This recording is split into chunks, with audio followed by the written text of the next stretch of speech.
జయశంకర్ భూపాలపల్లి జిల్లా మహాదేవపూర్ మండలం కాళేశ్వరంలో దళిత బంధు నిధులు వెంటనే విడుదల చేయాలని దళిత బంధు సాధన సమితి జిల్లా అధ్యక్షుడు నమ్ముండ్ల సంపత్ అన్నారు. మంతిని నియోజకవర్గ ప్రాంతంలో సుమారు 1100 మందికి దళిత బంధు మంజూరైన నిధులను హోల్డ్లో పెట్టడం జరిగిందని, దీంతో లబ్ధిదారులకు దళిత బంధు రాలేదని తెలిపారు. దళిత బంధు నిధులపై ఇప్పటికే ధర్నాలు, రాస్తా రోకోలు చేయడం జరిగిందని, వినతి పత్రాలు కూడా ఇవ్వడం జరిగిందన్నారు. కానీ ఇంతవరకు ఎలాంటి పురోగతి లేదని చెప్పారు. కాళేశ్వరం సరస్వతి పుష్కరాలకు ముఖ్యమంత్రి రేవంత్ రెడ్డి వస్తున్నందున దళిత బంధు నిధులపై స్పష్టమైన ఆదేశాలు ఇవ్వాలని కోరారు. దళిత బంధు నిధులు విడుదల చేసి దళితులను ఆదుకోవాలని ఈ సందర్భంగా ఆయన కోరారు. లేనట్లయితే రాబోయే ఎన్నికల్లో దళితులందరం ఏకమై తమ సత్తా చూపిస్తామని ఈ సందర్భంగా ఆయన హెచ్చరించారు. ఈ కార్యక్రమంలో దళిత బంధు సాధన సమితి జిల్లా ఉపాధ్యక్షులు వేమునూరి జక్కన్న, బొబ్బిలి వెంకన్న, పులి రామన్న, కంబాల సారయ్య, రేవెల్లి సంతోష్, చకినారాపు చందు, పేట దేవేందర్, మందా సమ్మన్న పలువురు పాల్గొన్నారు.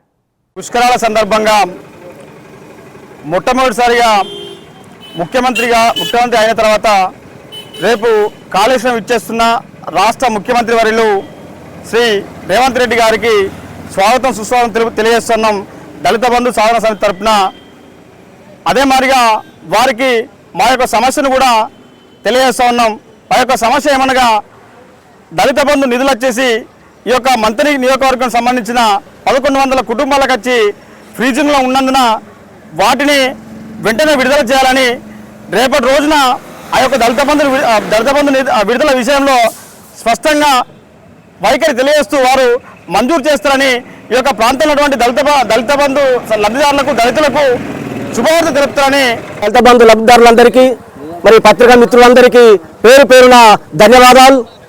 మరి రేపు సరస్వతి పుష్కరాలకు సందర్భంగా ముఖ్యమంత్రి వర్యులు రేవంత్ రెడ్డి గారు ఇక్కడికి వస్తున్నందుకు కూడా వారికి కూడా ప్రత్యేకంగా ధన్యవాదాలు.